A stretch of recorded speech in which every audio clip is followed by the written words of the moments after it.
जय श्री राम दोस्तों। आज मैं आपको मंगल दोष के बारे में बताना चाहूँगा।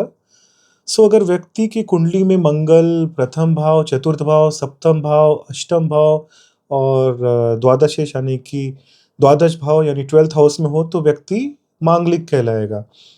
इसी प्रकार कुछ लोग चंद्रमा से भी देखते हैं, यानी कि अगर चंद्र को लगन बना के अगर देखा जाए और फिर चंद्र से मंगल प्रथम, चतुर्थ, सप्तम, अष्टम या 12th में हो तो व्यक्ति मांगलिक कहलाएगा। अगर ये आप रूल पकड़ें तो यानी विश्व का हर व्यक्ति ऑलमोस्ट मांगलिक है, या तो लग्न कुंडली से या फिर चंद्र कुंडली से।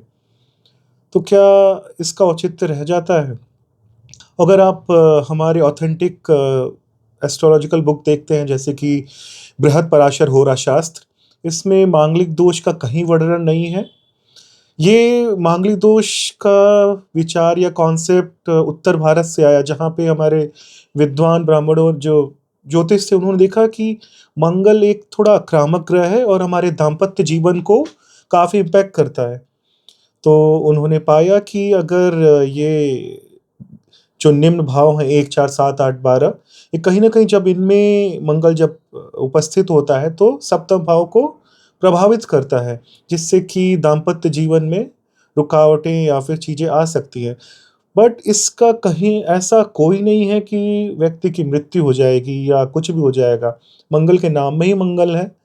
और अगर आप सोचिए कि जैसे धनु लग्न की कुंडली है जिसमें मंगल स्वयं योग कारक है।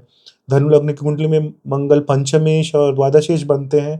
तो योग कारक ग्रहों के वो क्यों अपने ही अ, योग कारकों को क्यों किसी का नुकसान पहुँचाएँगे? ये पार्शियली ट्रुथ है, कुछ हद तक सच है कि रुकावटें आती हैं और हमारे शास्त्रों में या फिर हमारे विद्वान जनों ने उसका परिहार भी बताया है। अगर एक व्यक्ति मांगलिक है और दूसरा नॉन मांगलिक है तो उसका पूजा पाठ होता है। इवन अगर स्त्री मांगलिक है तो घट विवाह होता है, जिसमें विष्णु भगवान से विवाह के पहले विष्णु भगवान से विवाह किया जाता है। उसके उपरांत नॉर्मल शादी होती है।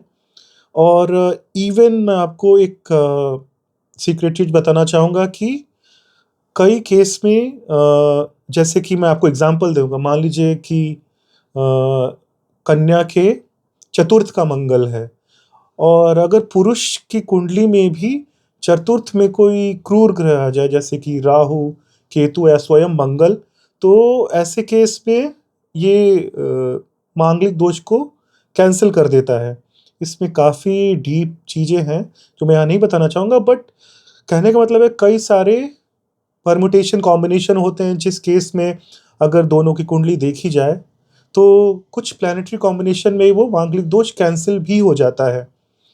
और जैसा मैंने एग्जांपल दिया, अगर मंगल स्वयं योग कारक हो तो फिर हमें बिल्कुल ये दिमाग से निकाल देना चाहिए कि मंगल किसी का अहित करेगा। और अगर ऐसी आप जानकारी चाहते हैं तो प्लीज़ मेरे चैनल को लाइक एंड सब्सक्राइब करिए। अगर आपके मन में कोई प्रश्न है मांगलिक दोष से रिलेटेड तो आप अपने डिटेल्स कमेंट कर सकते हैं। मैं उन्हें देख के बताऊँगा कितने ग्रेड का दोष है या क्या है भी कि नहीं।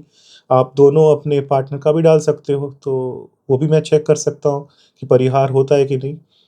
बट ये बिल्कुल ही सच नहीं है कि किसी की मृत्यु हो जाएगी।